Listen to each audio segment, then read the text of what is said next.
أيا طالب العلم قم لا تنم فإن الزمان أيا طالب العلم قم لا تنم فإن الزمان انقضى وانصرم فكن ما حييت ضنينا به فظنك So now, we have to break the recording because of the poor network that was over there.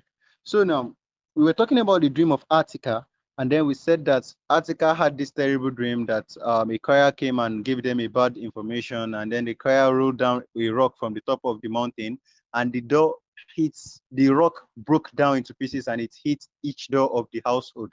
Now, the interpretation of the dream is very simple. It means that the bad incident is going to come. You know, the crier said, "Meet your death," and the crier rolled stone. It means that each death is going to be touching each household, meaning that everyone is going to be sending a representative, every family, every tribe that's going to be sending a representative to the war that's going to happen is going to suffer a loss. And as we are going to see that these are the things that eventually happened after Badr.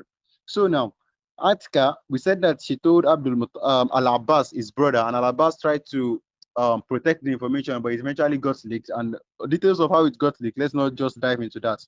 So after all this thing it happened, this very what's that word that I always like to, I think I use dastard, yeah, this very dastard man Abu Jahl that we've been talking about for the long time in the beginning of the Meccan phase, or in throughout the Meccan phase, but we've stopped talking about him in Medina now. Abu Jahl, he confronted Al-Abbas. So what Abu Jahl now did was that he confronted Al-Abbas, that instead of him taking to the information and then believing in information and trying to figure out how he's going to protect against himself against the information and the tribe, he went to Al-Abbas and then accused him. So, oh, you Bani Hashim, since when did you start having female prophetess among you also? You know what eventually led to the division or the war? What's causing the war is because of Prophet Muhammad Sallallahu Alaihi Wasallam calling himself a messenger, calling himself a prophet. Now another person is now coming up with another dream that is causing chaos in the whole city. And Abu Jahl is now saying, when did you start having female prophetess in your family also? And this made the whole like, you know, Al Abbas is one of the leader of Banu Hashim. Now Banu Hashim, they were, how do I put that word? Like Abu Jahl tried to shame them. Let me use our modern language or this tenses. So Abu Jahl tried to shame them, and Al Abbas, because he was not prepared, he said he could not give a response, like he could not respond. And we are going to get, because Al Abbas eventually accepted Islam and is narrating the details of what is happening for us in this time. So Al Abbas, he went home. As he got back home, all the women of Banu Hashim, they went to Al Abbas and they tried to threaten him that, imagine a man has disgraced you in front of Kaaba today, trying to bring our family down, and then you kept quiet, you said nothing. So Al-Abbas said that he had a very terrible night thinking of what he's going to do to Abu Jahl, because Abu Jahl trying to insult the whole of Banu Hashim. And we know that this is tribal mentality, and this is what they do every time. Everyone tries to defend their families' honor, their tribes' honor, and the gang mentality, as we've been always saying throughout the Meccan phase. So Al-Abbas said that he said to himself that the next day that he's going to go in front of Kaaba and he's going to attack Abu Jahl for talking, for trying to shame or for shaming their family in the previous day. So what happened in the third day is that as Al-Abbas tried to go to Abu Jahl to to give him his own insult or to insult him publicly as a revenge for what he has done in the previous day, this is when the crier came and the fulfillment of the dream. And this made Al-Abbas to be shamed, because it's the dream that Al-Abbas is trying to shame them for. The truth of the dream has eventually come. And who is the person? We mentioned him, that Dum Dum, Abu Sufyan has already sent Dum Dum to make the announcement. And then Dum Dum arrived to make the announcement for them that their caravan their caravan is about to be confiscated. Now, Dum Dum, what did Dum Dum do? Dum Dum came back rushing, and Dum Dum, to make the whole scene up, he tore himself up. He tried to make the scene as if Prophet Muhammad has already attacked. So he mutilated his camel and his horse rather. What I mean by mutilated is that he tried to cut the nose of the horse, like he made the whole thing up to make sure that the Quraysh, they get the information, they get the information and then they stand up to the information. Seeing all this thing, he announced to them that, oh Quraysh, all your caravan is gone. Prophet Muhammad has seized your camel. He made this announcement, he lied against Prophet Muhammad just to make sure that the Quraysh, they rush up to prepare reinforcements against Prophet Muhammad. So as when Quraysh, when they got this news, they formed up Quraysh, they gathered an army that is as large as 1,300. And all these things, from how the details of the information is narrated now, we can see that Quraysh, they could gather 1,300 people because they are preparing for war. Prophet Sallallahu was not preparing for war, he's only preparing to seize the caravan of Abu Sufyan, and he gathered 313 people. Now look at about more than 1,000 people is going to be facing Prophet Sallallahu in war. And this is what is going to happen, and it will fit in for the stories that we know about Badr. Now, what happened after all this thing? After this incident is that some big people in Quraysh, they were very, very reluctant to go for the war, because war is not something that is encouraging, because war is at the risk of your life. And Quraysh, they were enjoying their life, and then they will prefer not to fight, because the fight is going to be like the fight that is going to be happening now is a fight that has not happened before in Arab. Let me put it this way: Arab, they used to fight for the honor of their tribe. Now the tribe of Quraysh is going to be fighting another Quraysh, because Prophet Sallallahu himself is like Qurashi.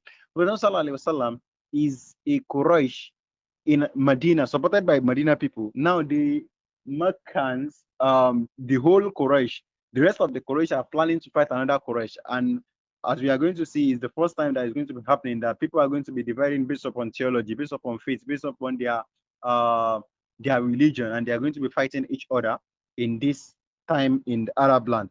Now, we said some big figures in Quraysh, as we've always been mentioning, and we want us, for those of us that are that will just be listening again and serve as a refreshment, as a refresher for our minds, because we've stopped talking about Makkan faith for a long time. We have people like Abu Lahab, and we know that Abu Lahab is the uncle of Prophet Muhammad. Abu Lahab, as we are going to see, he did not even participate in the Badr at all.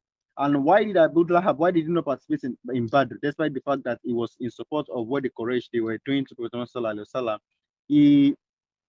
It is said that Abu Lahab, he has someone who is owing him, and the name of the person that is owing him debt is Al-As ibn Wahil. And Al-As ibn Wahil, let me not be dividing with these details, but just for us to connect, Al-As ibn Wahil is the father of Amr ibn al-As. But as we are going to be talking about all these people later, so we are going to be breaking them down.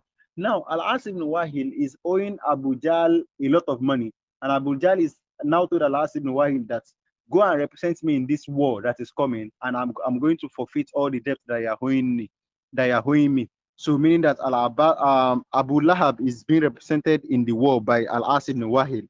Another person that is a big figure in Quraysh that was reluctant, or that was reluctant to go to the war, but eventually went, is Uqba ibn Abi Mu'ayt. And let's not forget about Uqba ibn Abi Mu'ayt. We've talked about Uqba ibn Abi Mu'ayt as Uqba ibn Abi Mu'ayt could be said to be the second to Abu Jahl in terms of how they treated Prophet Muhammad badly. Uqba ibn Abi Mu'ayt is the one that we said that he spat on Prophet Muhammad the day he invited Prophet Muhammad, the day what really happened? I'm mixing the story up. The day he invited Prophet Muhammad for a meal, I think, yeah, that was what happened. He invited Prophet Muhammad to come and eat with him. Prophet Muhammad attempted to eat with him, and then he spat on Prophet Muhammad. This Uqba is the same person that he went into the camel intestines, all these the internal parts of the camel that has been killed for about a day, and then he went on it and he placed it on Prophet Muhammad while he was on sujood. All the stories that we've said before, it is this Uqba, this bad one that like Abu Jahl, this is the man. But to not miss out on the details of the story that we are trying to narrate to ourselves. Uqba was hesitant also, but eventually was convinced by Abu Jahl, and Uqba went. Umayyah ibn Khalaf, and we know Umayyah ibn Khalaf is the...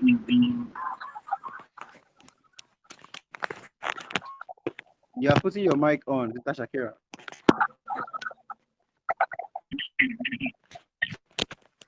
Your mic is on, oh, Sister Shakira. Okay. Now, let's continue. So we said Uqba ibn Abi Mu'ayt, Umayyah ibn Khalaf. Umayyah ibn Khalaf was the master of Bilal ibn Abi Rabah. So Umayyah ibn Khalaf was hesitant also to go, but eventually was confused by Uqba. So we have Utbah ibn Rabi'ah. So Utbah ibn Rabi'ah, this man, let's not go to much of his details. We will do that again when we eventually talk about him in when Badr happened. Yeah, like in the war of Badr. Let's not, because we have a lot to round up with today.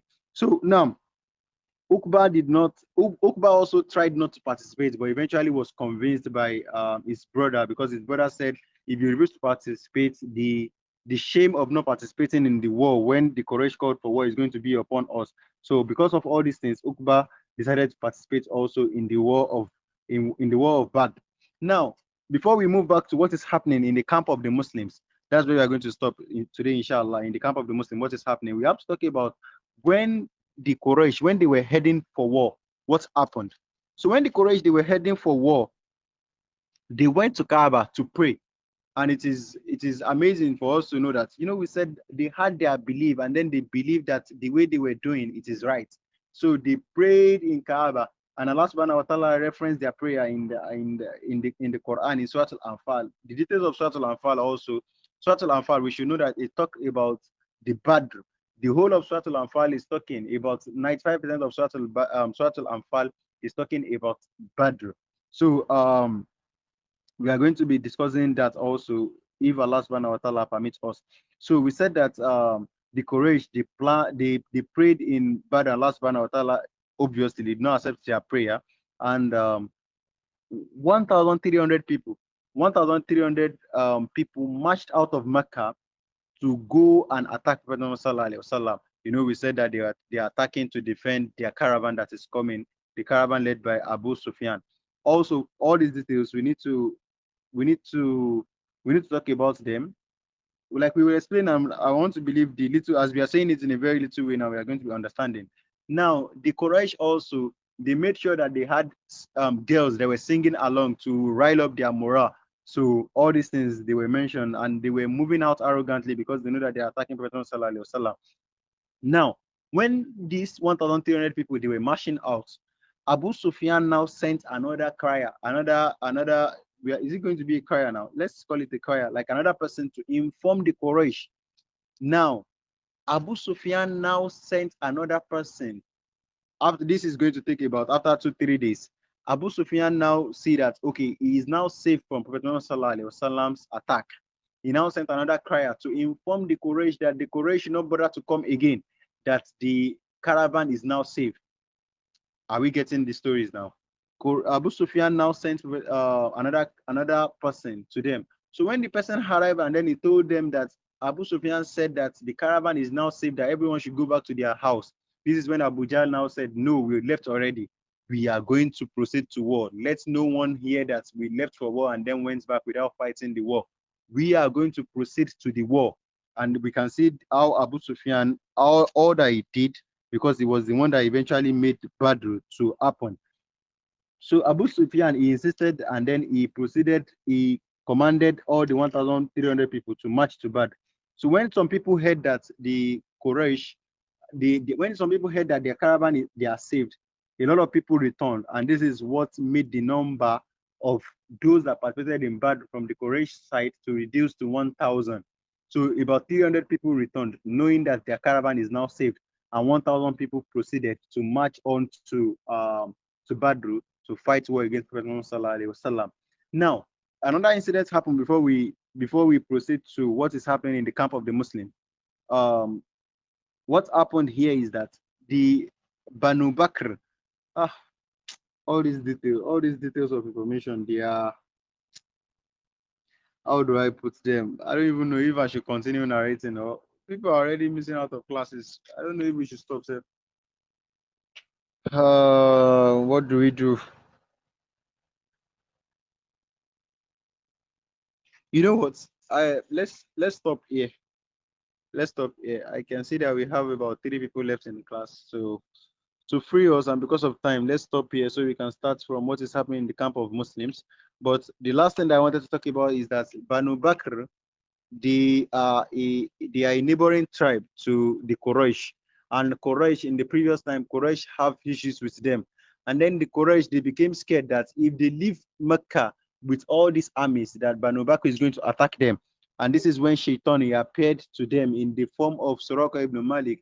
Suraka ibn Malik is one of the leaders of Banu Bakr, and Shaitan appeared to them.